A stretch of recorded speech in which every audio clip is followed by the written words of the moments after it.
Welcome to Optimistic Academy Mathematics. Learn ahead, lead the world. இந்த வீடியோவில் multiple integral அப்படிங்கிற யூனிட்ல இருந்து முக்கியமான டாபிக்கான change of order of integration அப்படிங்கிற அந்த மெத்தடை பயன்படுத்தி டபுள் இன்டெக்ரலை எவால்வேட் பண்ணுவோம். அதுக்கு முன்னாடி இந்த மெத்தடில் இன்டெக்ரலை எவால்வேட் பண்ணுறதுக்கு ஒர்க்கிங் ரூல் என்ன அப்படிங்கிறத தெரிஞ்சுக்குவோம். முதல்ல கொடுத்துருக்கக்கூடிய இன்டெக்ரல் கரெக்டான ஃபார்மேட்டில் இருக்குதா அப்படிங்கிறத செக் பண்ணுங்கள். அது என்ன கரெக்டான ஃபார்ம் அப்படின்னா, டபுள் இன்டெக்ரலில் உள்ளே இருக்கக்கூடிய இன்டெக்ரலுடைய லிமிட்டை கவனிக்கணும்.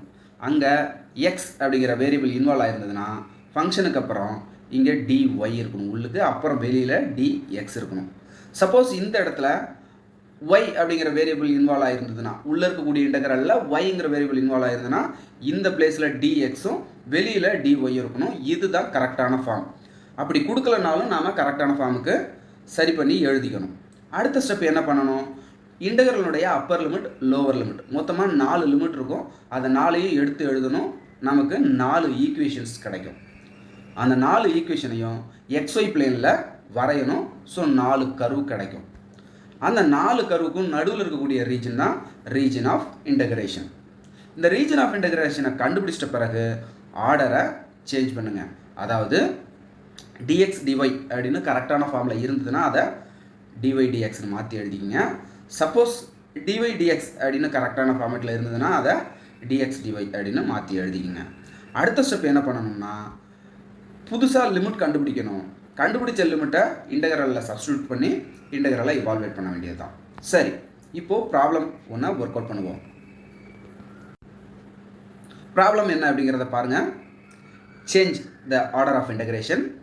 Integral over 0 to a, integral over x to a, x square plus y square dy dx, and hence evaluate it. இதுக்கான சொல்யூஷன் கொடுத்துருக்கக்கூடிய இன்டெக்ரலை I அப்படின்னு எழுதிக்குவோம். இந்த இன்டெக்ரலை அப்சர்வ் பண்ணுங்கள். உள்ளே இருக்கக்கூடிய இன்டெக்ரலுடைய லிமிட்டில் x அப்படிங்கிற வேரியபிள் இன்வால்வ் ஆகிருக்கு. உள்ளே இருக்கக்கூடிய இன்டெக்ரல் y பொறுத்திருக்கு. ஸோ இது கரெக்டான ஃபார்மேட்டில் தான் இருக்குது. இப்போது இந்த இன்டெக்ரலுடைய ரீஜன் ஆஃப் இன்டெகிரேஷன் என்ன அப்படிங்கிறத கண்டுபிடிக்கணும். லிமிட் ஆஃப் y, அதாவது உள்ளே இருக்கக்கூடிய இன்டெக்ரலுக்கான லிமிட் என்ன அப்படிங்கிறத கண்டுபிடிச்சி எழுதுவோம்.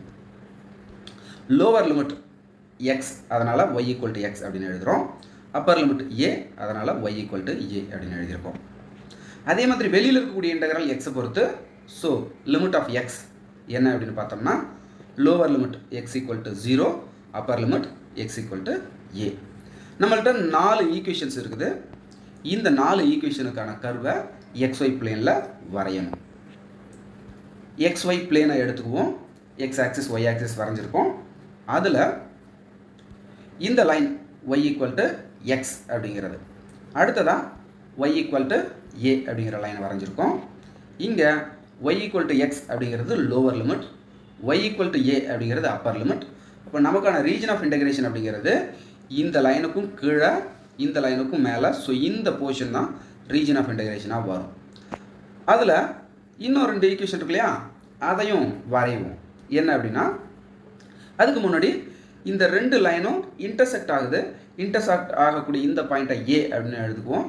இந்த ஏங்கிற பாயிண்ட் என்ன அப்படிங்கிறத தெரிஞ்சுக்கணும். அதுக்காக இந்த 2 ஈக்குவேஷன் எடுத்துக்கிட்டு சால்வ் பண்ணணும். என்ன கிடைக்கிது அப்படிங்கிறத பாருங்கள். y ஈக்குவல் டு a இருக்குது, y ஈக்குவல் டு எக்ஸ் இருக்குது. y ஈக்குவல் டு a அப்படிங்கிறத இந்த 2வது ஈக்குவேஷனில் பயன்படுத்துங்க. x ஈக்குவல் டு a அப்படின்னு கிடைக்கும். ஸோ இந்த இன்டர்செக்டிங் பாயிண்ட் அப்படிங்கிறது a, a. உள்ளே இருக்கக்கூடிய இன்டெக்ரலுடைய லிமிட்டுக்கான கர்வை வரைஞ்சிருக்கோம். வெளியில் இருக்கக்கூடிய இன்டெக்ரலுக்கான லிமிட் இருக்கு இல்லையா, அதுக்கான கர்வை வரைவோம். அது என்ன அப்படின்னு பார்த்தோம்னா, x ஈக்குவல் டு 0 அப்படிங்கிற இந்த ஸ்ட்ரெயிட் லைன், அதாவது வெர்டிக்கல் லைன். இன்னொன்று என்ன இருந்தது, x ஈக்குவல் டு a அப்படின்னு இருந்திருக்கும். இந்த பாயிண்டில் எக்ஸனோட வேல்யூ a. ஸோ அந்த பாயிண்டில் வெர்டிக்கலாக ஒரு லைன் வரைஞ்சோம்னா அதுதான் x ஈக்குவல் டு ஏங்கிற லைன். இப்போது நமக்கான ரீஜன் ஆஃப் இன்டெகிரேஷன் எங்கே அப்படின்னு பார்த்தோம்னாக்கா, இந்த 2 ரெட் லைனுக்கும் நடுவில் இந்த 2 ப்ளூ லைன் இருக்கு இல்லையா, இது 2க்கும் நடுவில் இருக்கக்கூடிய ரீஜன் தான் region of integration. Region of இன்டெகிரேஷனை கண்டுபிடிச்சிட்டோம். அடுத்ததாக என்ன பண்ணணும், ஆர்டரை சேஞ்ச் பண்ணி எழுதணும். இது கொடுத்துருக்கக்கூடிய இன்டெகிரேஷனில் என்ன இருந்ததோ அதை அப்படியே எழுதியிருக்கோம். அடுத்த ஸ்டெப்பில் நாம் ஆர்டரை சேஞ்ச் பண்ணி எழுதியிருக்கோம். அதாவது இங்கே இருக்கக்கூடிய dy dxை dx dy அப்படின்னு மாற்றி எழுதியிருக்கோம். இப்படி ஆர்டரை மாற்றினோம்னா அதுக்கான லிமிட் மாறும். அந்த லிமிட் என்னங்கிறது தெரியாது. அதனால தான் இங்கே சஃபிக்ஸில் கேபிட்டல் ஆர் அப்படின்னு நோட் பண்ணியிருக்கோம். சரி, இந்த இன்டெக்ரலை இவால்வேட் பண்ணுறதுக்கு நாம் லிமிட் கண்டுபிடிச்சாகணும். புது லிமிட் என்ன அப்படிங்கிறத கண்டுபிடிப்போம். முதல்ல உள்ளே இருக்கக்கூடிய இன்டெக்ரலுக்கான லிமிட்டை கண்டுபிடிக்கணும். Limit of X. இங்கே ஒரு அம்புக்குறி வரைஞ்சிருக்கேன். அது எதுக்காக அப்படின்னா எக்ஸ் ஆக்சிஸ் அப்படிங்கிறது ஹரிசாண்டலாக இருக்கும். ஸோ நாம் லெஃப்ட் டு ரைட் ஒரு ரெக்டாங்குலர் ஸ்ட்ரிப் வரைய போகிறோம். எங்கே அப்படின்னா ரீஜன் ஆஃப் இன்டெகிரேஷனில். உள்ளே இருக்கக்கூடிய இன்டெகிரலுக்கு லிமிட் கண்டுபிடிக்கும் போது அதில் வேரியபிள் இன்வால்வ் ஆகலாம். எக்ஸை பொறுத்த இன்டெகிரேஷன் அப்படின்னா ஒய் அப்படிங்கிற வேரியபிள் இன்வால்வ் ஆகலாம். சரி, இப்போ ரீஜன் ஆஃப் இன்டெகிரேஷன் எடுத்துக்கிட்டோம். இதில் ஹரிசாண்டலாக ஒரு ஸ்ட்ரிப் வரைவோம். அந்த ஸ்ட்ரிப்பினுடைய லெஃப்ட் எண்டை கவனிங்க, அது இந்த லைனை டச் பண்ணிகிட்டு இருக்குது. இந்த லைனுக்கான equation x equal to 0. So x equal to 0 அப்படிங்கிறது தான் லோவர் லிமிட். அதுவே அந்த ஸ்ட்ரிப்பினுடைய ரைட் எண்டை கவனிங்க, அது இந்த லைனை டச் பண்ணிகிட்டு இருக்குது. அந்த லைனுக்கான equation y equal to x. அதிலிருந்து எக்ஸ் ஈக்குவல் டுன்னு எழுதினோம்னா எக்ஸ் ஈக்குவல் டு ஒய் அப்படின்னு கிடச்சிருக்கு. ஸோ இதுதான் லோவர் லிமிட், இதுதான் அப்பர் லிமிட். சரி, உள்ளே இருக்கக்கூடிய இன்டெக்ரலுக்கான லிமிட் என்ன அப்படின்றத கண்டுபிடிச்சிட்டோம். வெளியில் இருக்கக்கூடிய இன்டெக்ரலுக்கான லிமிட் என்னென்னு தெரியணும் இல்லையா? அதுக்கு என்ன பண்ணணும் அப்படின்னா இந்த ஸ்ட்ரிப் இருக்குது பாருங்கள், இதை மேலேயும் எக்ஸ்டெண்ட் பண்ணணும், கீழையும் எக்ஸ்டெண்ட் பண்ணணும். எது வரைக்கும்னா இந்த ரீஜன் ஆஃப் இன்டெகிரேஷனை ஃபுல்லாக கவர் பண்ணுற வரைக்கும். சரி, கீழே எந்த பாயிண்ட் வரைக்கும் எக்ஸ்டெண்ட் பண்ண வேண்டி இருக்கும் அப்படின்னு பார்த்தோம்னா இந்த ஆரிஜினை ரீச் பண்ணுற வரைக்கும் எக்ஸ்டெண்ட் பண்ணணும். அந்த ஆரிஜினில் ஒய்யினோட value 0. So y equal to 0 அப்படிங்கிறது தான் வெளியில் இருக்கக்கூடிய இன்டெக்ரலுக்கான லோவர் லிமிட். மேலே எது வரைக்கும் எக்ஸ்டெண்ட் பண்ணுவீங்க அப்படின்னு பார்த்தீங்கன்னா இந்த லைனை டச் பண்ணுற வரைக்கும் எக்ஸ்டெண்ட் பண்ண வேண்டி இருக்கும். So y equal to a அப்படிங்கிறது தான் வெளியில் இருக்கக்கூடிய இன்டெக்ரலுக்கான அப்பர் லிமிட். இப்போ கண்டுபிடிச்ச லிமிட்ஸை ஜஸ்ட் நாம் எழுதிப்போம். X equal to 0, x equal to y அப்படிங்கிறது உள்ளே இருக்கக்கூடிய இன்டெக்ரலுக்கான அப்பர் லிமிட், லோவர் லிமிட். அதே மாதிரி y equal to 0 and y equal to a அப்படிங்கிறது வெளியில் இருக்கக்கூடிய இன்டெக்ரலுக்கான லோவர் லிமிட், அப்பர் லிமிட். கண்டுபிடிச்ச லிமிட்டை சப்ஸ்டியூட் பண்ணிக்கோங்க. இவ்வளவு தான். இதுக்கு பிறகு யூஸ்வலாக டபுள் இன்டெக்ரலை இவால்வேட் பண்ணுற மாதிரி பண்ண வேண்டியது தான். இந்த டபுள் இன்டெக்ரலை இவால்வேட் பண்ணுறதுக்கு நமக்கு ரெண்டு ஃபார்முலா தேவைப்படுது. என்ன அப்படின்னு பார்த்தீங்கன்னா integral X power n dx which is equal to x power n+1 divided by n+1 அப்படிங்கிறது ஒரு ஃபார்முலா. இன்னொரு formula integral a dx which is equal to ஏங்கிறது கான்ஸ்டன்ட் இன்டெக்ரல் வெளியில் எடுத்துருங்க. இன்டெக்ரல் dx மட்டும் இருக்கும். இன்டெக்ரல் dxக்கு பதிலாக x அப்படின்னு எழுதுவோம். ஸோ ax அப்படின்னு கிடைக்கிது. இப்போ உள்ளே இருக்கக்கூடிய இன்டெக்ரலை எவாலுவேட் பண்ணுவோம்.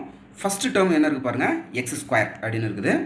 நாம் எக்ஸை பொறுத்து இன்டெகிரேட் பண்ண போகிறோம். அப்போ இன்டெகிரேட் பண்ணிங்கன்னா என்ன கிடைக்கும் பாருங்கள், x³ அதாவது இந்த ஃபார்முலா படி. ரெண்டாவது டேர்மில் y² இருக்குது. y²ங்கிறது கான்ஸ்டன்ட், ஸோ அதை அப்படியே வச்சுக்கோங்க. அப்போ ரிமைனிங் என்ன இருக்கும், இன்டெக்ரல் dx மட்டும் இருக்கும். அதுக்கு பதிலாக x எழுதியிருக்கோம். Lower limit 0, upper limit y. முதல்ல அப்பர் லிமிட்டை சப்ஸ்டியூட் பண்ணுவோம். அப்படி சப்ஸ்டியூட் பண்ணோம்னா என்ன கிடைக்கும் பாருங்கள். இந்த இடத்துல கவனமாக செய்யணும். ரெண்டு வேரியபிளும் இன்வால்வ் ஆகிருக்கு. நாம் எந்த வேரியபிளை பொறுத்து இன்டெகிரேட் பண்ணணுமோ அந்த வேரியபிளுக்கு தான் லிமிட்டை சப்ஸ்டியூட் பண்ணணும். ஸோ எக்ஸ் எங்கெல்லாம் இருக்கோ அங்கெல்லாம் ஒய் அப்படின்னு ரீப்ளேஸ் பண்ணுங்கள். அப்படி ரீப்ளேஸ் பண்ணிங்கன்னா என்ன கிடைக்கும் பாருங்கள், இந்த x³ அப்படிங்கிறது y³ அப்படின்னு வந்துருச்சு. இந்த எக்ஸும் y அப்படின்னு மாறும். அப்போது y² கூட மல்டிபிள் ஆனிச்சுன்னா y³ அப்படின்னு வந்திருக்கு. இது அப்பர் லிமிட்டை சப்ஸ்டியூட் பண்ணியிருக்கிறோம். மைனஸ் லோவர் லிமிட்டை சப்ஸ்டியூட் பண்ணணும். எக்ஸனோட வேல்யூ 0, இந்த இடத்துல சப்ஸ்டியூட் பண்ணுங்கள், அதனோட வேல்யூ 0, இந்த இடத்துல சப்ஸ்டியூட் பண்ணுங்கள், இந்த டேர்மும் 0. ஸோ மொத்தமாக லோவர் லிமிட்டே 0, அதனால் அதை எழுதிக்கலை. அப்போ வெளியில் இருக்கக்கூடிய இன்டெக்ரலை ஜஸ்ட் அப்படியே எழுதிக்கிட்டே வந்துட்டோம். ரெண்டு டேர்ம்லையுமே உள்ளுக்கு y³ இருக்குது. அந்த y³ வெளியில் எடுத்துருங்க. வெளியில் மீன்ஸ் ப்ராக்கெட்டுக்கு வெளியில். அப்படி எடுத்துட்டிங்கன்னா ப்ராக்கெட்டுக்குள்ளே 1/3 + 1 அப்படின்னு இருக்குது. இதை கிராஸ் மல்டிப்ளிகேஷன் பண்ணி சிம்பிளிஃபை பண்ணுங்கள். என்ன கிடைக்கும் அப்படின்னு பார்த்தீங்கன்னா 4/3 அப்படின்னு கிடைக்கும். அதை இன்டெக்ரலுக்கும் வெளியில் எடுத்துட்டோம். ரிமைனிங் என்ன இருக்குது பாருங்கள், integral 0 to a y³ dy அப்படின்னு இருக்குது. அதை இன்டெகிரேட் பண்ணிங்கன்னா y⁴/4 அப்படின்னு கிடச்சிருக்கு. Lower limit 0, upper limit a. இந்த நாலுக்கும் கேன்சல் பண்ணிட முடியும். அப்பர் லிமிட்டை சப்ஸ்டியூட் பண்ணுங்கள். y⁴ என்னவாகும், a⁴ அப்படின்னு ஆகும். லோவர் லிமிட்டினோட வேல்யூ 0. ஸோ இன்டெக்ரலோட வேல்யூ a⁴/3. இந்த இன்டெக்ரலை இவால்வேட் பண்ணி முடிச்சிட்டோம். இதே மாதிரி நம்ம சேனலில் இன்ஜினியரிங் மேத்தமெட்டிக்ஸ் அலைடு மேத்தமெட்டிக்ஸ் தேவையான நிறைய வீடியோஸ் அப்லோட் பண்ணியிருக்கிறோம். டிஎன்பிஎஸ்சி மாதிரியான காம்படிட்டிவ் எக்ஸாமினேஷனுக்கு தேவையான மேத்தமெட்டிக்ஸும் சால்வ் பண்ணி வீடியோஸ் போட்டிருக்கிறோம். இந்த வீடியோஸ் எல்லாம் பாருங்கள். வீடியோ பிடிச்சிருந்தால் லைக் பண்ணுங்கள், ஷேர் பண்ணுங்கள், கமெண்ட் பண்ணுங்கள். மறக்காமல் நம்ம சேனலை சப்ஸ்கிரைப் பண்ணுங்கள். Thanks for learning.